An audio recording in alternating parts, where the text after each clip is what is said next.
Hello बच्चों, let's read the question. The question is saying what are Okazaki fragments, यानी कि Okazaki fragments क्या होते हैं। तो अगर हम बात करें Okazaki fragments की, तो आइए सबसे पहले देखेंगे इसका की कंसेप्ट। क्या देखेंगे? की कंसेप्ट। इसका की कंसेप्ट हो जाएगा डीएनए रेप्लिकेशन।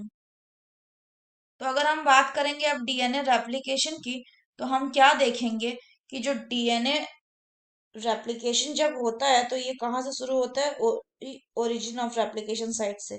ये मान लीजिए एक क्या हो गया, ये हो गया एक रेप्लिकेशन फॉर्क, ये हो गया एक रेप्लिकेशन फॉर्क।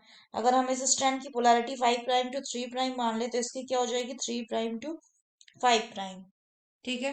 तो अब अगर हम डीएनए रेप्लिकेशन के प्रोसेस को देखें तो क्या दिखेगा कि जब रेप्लिकेशन होता है तो इस स्ट्रैंड का जिस स्ट्रैंड का पोलैरिटी 5' टू 3' है, उस स्ट्रैंड में कैसे बनेगा?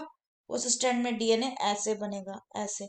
यानी ये क्या हो जाएगा? ये हो जाएगा 5' और ये हो जाएगा 3'। सिमिलरली इस स्ट्रैंड में क्या बनेगा? इस स्ट्रैंड में ऐसे बनेगा, ये हो जाएगा 3', ये हो जाएगा 5', ये हो जाएगा 3', ये हो जाएगा 5'।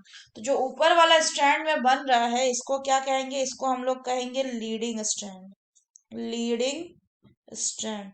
और इसको क्या कह सकते हैं? और इसको कह सकते हैं कंटिन्यूअस स्ट्रैंड, कंटिन्यूअस स्ट्रैंड।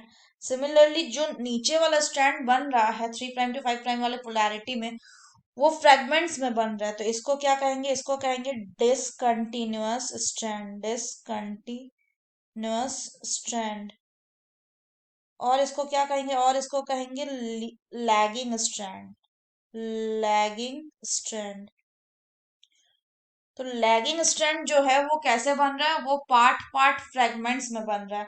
तो ये जो पार्ट पार्ट फ्रेगमेंट्स में लैगिंग स्ट्रैंड बन रहा है, इसी को क्या कहते हैं?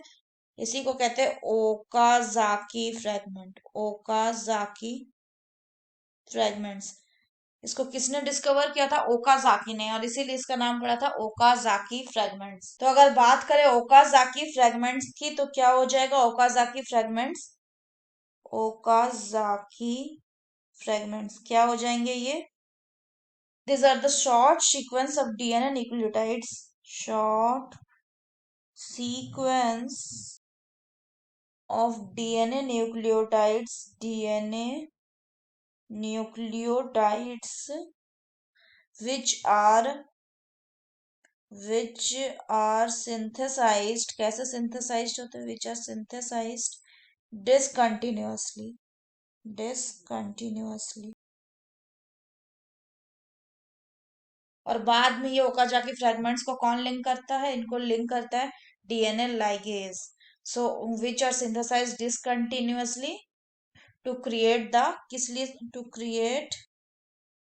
Create the lagging strand, lagging strand बनाता है। So that's all for the question बच्चों। होप आप सभी को समझ में आया होगा। Best of luck.